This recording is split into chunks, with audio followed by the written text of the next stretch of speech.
mirip dengan hutan sebenarnya, tapi nggak sebenarnya juga sih. Cuma jalanannya aja tanah, tapi mudah juga untuk dilalui. Tapi beneran asri. Ini benar-benar berpetualang banget. Ya. Banget ini masih gini mah masih wisata. Ya, kita kan biasa di Jakarta itu nggak pernah ketemu hutan pohon-pohonan kayak gini. Iya, jadi kita menganggap ini tuh perjalanan yang berpetualang gitu. Ya nggak teman-teman? Enggak.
Assalamualaikum warahmatullahi wabarakatuh. Hai teman-teman, kita lagi ada di hutan. Ini hutannya hutan lindung gitu. Ini hutan forest Insinyur Haji Juanda. Ini lokasinya ada di daerah Dago Pakar. Ini seru banget lah teman-teman. Ini aduh, napas dulu. Sepertinya capek sekali. Ini lihat deh. Ini hutan-hutan kayak gini. Nanti kita mau ke Goa Belanda dan Goa Jepang.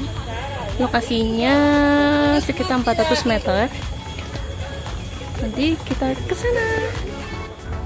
Tiket masuk Tahura ini harganya murah ya teman-teman, cuma dikenakan 10.000 per orang, sedangkan kendaraan mobil itu bayar parkirnya 12.500.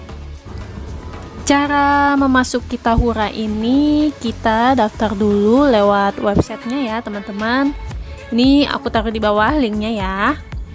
Untuk selain warga Bandung atau KTP bukan Bandung nggak bisa masuk ya teman-teman. Sayang banget ya. Mungkin karena pandemik jadi dikhususkan untuk yang ber-KTP Bandung. Luas Tahura ini sekitar 590 hektar loh teman-teman. Wow, ini beneran luas banget loh. Saat aku datang kemari, aku tuh berpikirnya hanya taman-taman dengan hutan-hutan pinus. Ternyata ini beneran luas seperti hutan beneran loh teman-teman. Di Tahura ini ada museum, ada guest house juga tuh teman-teman. Terus ada cafe dan ada beberapa curug juga. Nanti kita mau mengunjungi Goa Belanda. Nah ini kita udah mau menuju Goa Belanda. Ini spotnya, ini jalannya. Ini tempatnya namanya Taman Hutan Raya Insinyur Haji Juanda. Ya biasanya disebutnya itu panggilannya Tahura. Nah, ini kalian ikutin terus petualangan ini. Pokoknya ini beneran seru deh teman-teman. Ini pengalaman pertama buat aku. Ya seru-seruan di hutan lindung gitu teman-teman.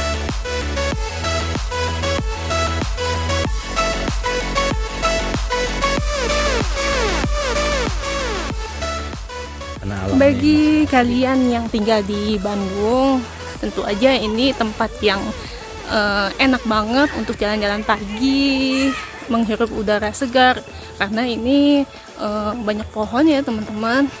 Si alamnya. Masih alam, ya, namanya juga hutan. Namanya juga hutan ya. Ya, jadi ini di sini juga bisa naik sepeda. Ada pemandangan juga. Pokoknya ini asik banget loh, udaranya juga masih enak, seger banget. Kita datangnya ini jam 9-an ya teman-teman, tapi cuacanya masih mendung-mendung. Apaan cerah ini? Oh cerah ya? Ini kan banyak Karena di pohon, dalam makanya.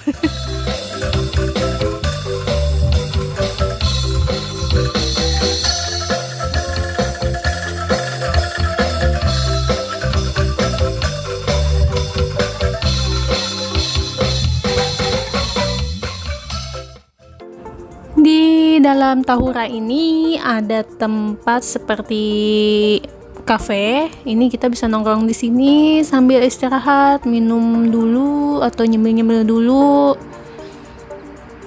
Tapi kita nggak mampir di sini ya teman-teman. Ini aku hanya kasih videonya aja. Mungkin kalau kalian pas lagi datang kemari, kalian bisa istirahat di sini.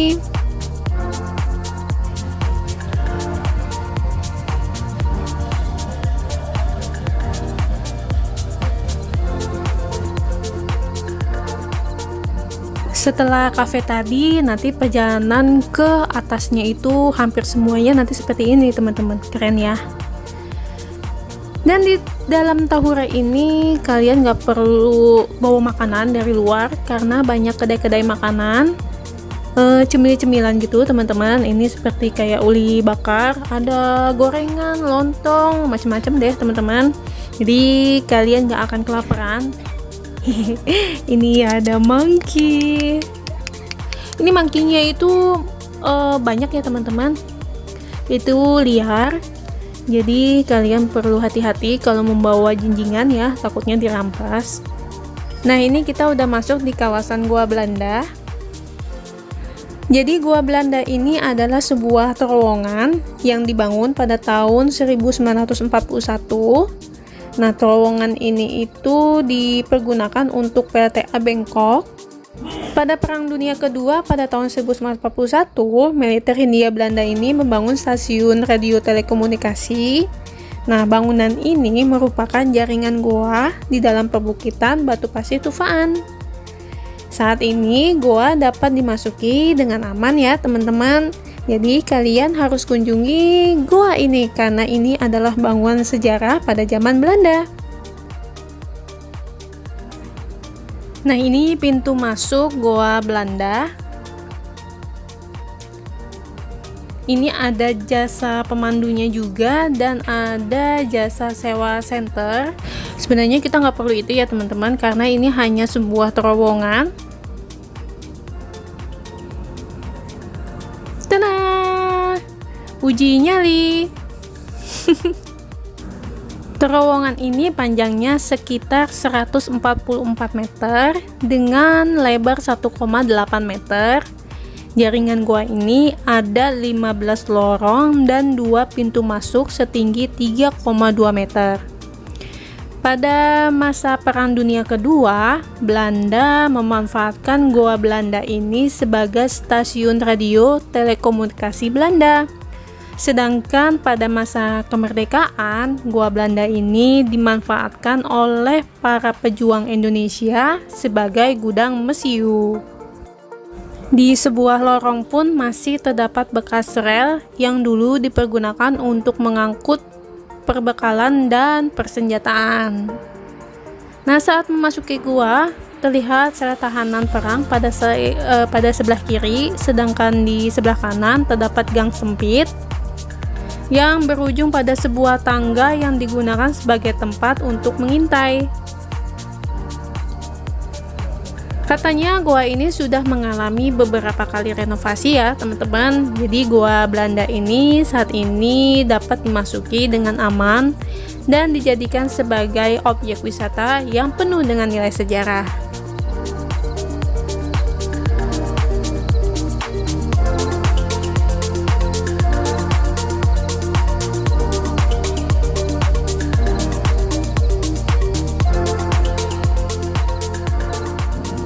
Ini kita udah keluar dari Goa Belanda. Ini ada petunjuk arahnya. Kita mau ke arah Curug, ini ke kanan ya teman-teman. Nah, kurang lebih itu 1 kilometer. Ini jalanannya itu udah mulai tanah dan berbatu. Nah, ini bagian yang beneran seperti hutannya ya teman-teman, kalian bisa lihat sendiri.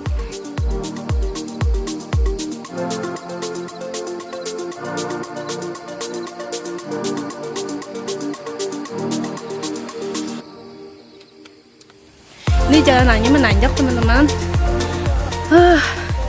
Lumayan, itu semakin kesana semakin naik. Lihat deh.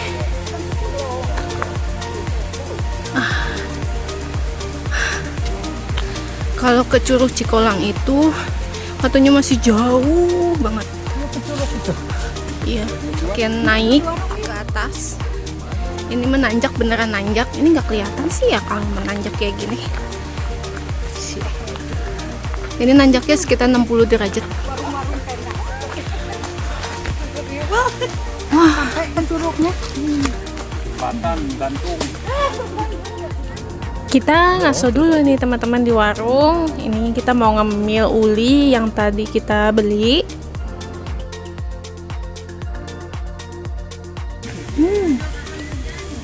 Enak. Ini harganya tadi 5.000 ya. Tuh, abang Acis nggak mau tuh ya.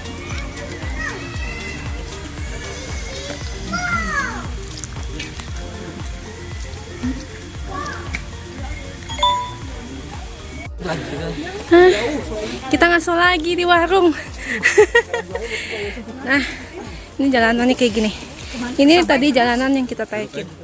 Dari warung tadi, jalanan ini itu udah mentok ya teman-teman. Nah, ini jalan mau menuju ke Penangkaran Pusa dan curug-curugnya. Nah, kita tadi di jalan sempat ngobrol dengan orang yang katanya udah ke Penangkaran Nusa. Jadi dari warung itu ke Penangkaran Nusa itu lumayan jauh ya teman-teman, apalagi ke curugnya, karena dari Penangkaran Nusa ke curug itu katanya masih 1 kiloan lagi jalannya teman-teman. Sebenarnya kita mau sih ke sana, tapi karena berhubung kita membawa orang tua, jadi kita nggak bisa ke sana. Jalanan menuju ke sana itu harus melewati jembatan gantung ini nih teman-teman.